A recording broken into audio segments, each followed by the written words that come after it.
కూటమి ప్రభుత్వం ప్రజా సమస్యలను పక్కన పెట్టిందని భారత కమ్యూనిస్టు పార్టీ ఏపీ కార్యదర్శిగా ఎన్నికైన గుజ్జుల ఈశ్వరయ్య ఆరోపించారు. చిత్తూరు కలెక్టర్ జర్నలిస్టులను భయపెడుతూ అక్రిడేషన్స్ ను రద్దు చేయడం ఎంతవరకు సమంజసమని ప్రశ్నించారు.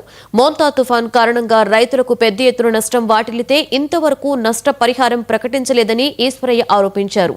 విద్యారంగాన్ని ప్రైవేటీకరించడం, ప్రైవేటు వ్యక్తులకు ప్రభుత్వ రంగాన్ని కట్టబెట్టాలని కూటమి ప్రభుత్వం దుర్మార్గపు ఆలోచనలు చేస్తుందని ఆయన విమర్శించారు. Deputy CM Pawan Kalyan operation red sandal అంటూ తిరుపతిలో హడావిడి చేస్తే ఎర్రచందనం స్మగ్లర్స్ పై ఉక్కుపాదం మోపుతామని గొప్పలు చెప్పడం హాస్యాస్పదంగా ఉంది అని సిపిఐ రాష్ట్ర కార్యదర్శి వర్గ సభ్యులు హరినాథ్ రెడ్డి విమర్శించారు. చిత్తూరు జిల్లా కలెక్టర్ సుమిత్ గారు అవినీతికి వ్యతిరేకంగా అక్రమ గ్రావెల్ చేస్తున్నటువంటి వాళ్ళకు వ్యతిరేకంగా వార్తలు రాస్తే అక్కడ ఉన్నటువంటి స్థానిక ఎమ్మెల్యే ఆ విలేకరులపైన ఫిర్యాదు చేస్తే విలేకరులపైన చర్య తీసుకుంటూ వారి యొక్క అక్రిడేషన్ను రద్దు చేయడం జరిగింది. మేము భారత కమ్యూనిస్ట్ పార్టీ సిపిఐగా కలెక్టర్ గారి చర్యలను వ్యతిరేకిస్తున్నాం, నిరసిస్తూ ఉన్నాం.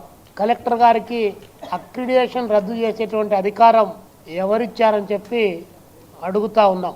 మీరు ఏదైనా అలా రద్దు చేయాలంటే విచారణ అనంతరం అది రూఢి అయితే అప్పుడు మీరు కమిటీలో పెట్టి రద్దు చేయాలి. కానీ కమిటీని సమావేశపరచకుండా జిల్లా మ్యాజిస్ట్రేట్ అయినంత మాత్రాన వితౌట్ విచారణ పేరుతో అక్రిడేషన్ రద్దు చేసి వేధింపులకు పాల్పడడం సరైనటువంటి కాదని చెప్పి ఒక కలెక్టర్ స్థాయిలో మామూలు సాధారణ జర్నలిస్టులుగా ఉన్నటువంటి చిన్న స్థాయి కంట్రిబ్యూటర్స్ పైన చర్య తీసుకోవడం అంటే ప్రజాస్వామిక హక్కును, పత్రికా స్వేచ్ఛను హరించడమే అని చెప్పి మేము భావిస్తూ ఉన్నాం. ఎవరైతే అక్రమ గ్రావెల్ తవ్వారో, ఎవరైతే అక్రమ బియ్యం రవాణా చేస్తున్నారో, ఎవరైతే అక్రమ కల్ప రవాణా చేస్తున్నారో అలాంటి వారిపైన చర్యలు తీసుకోవడంలో మీనమేసాలు లెక్కేస్తారు. కానీ చిన్న స్థాయి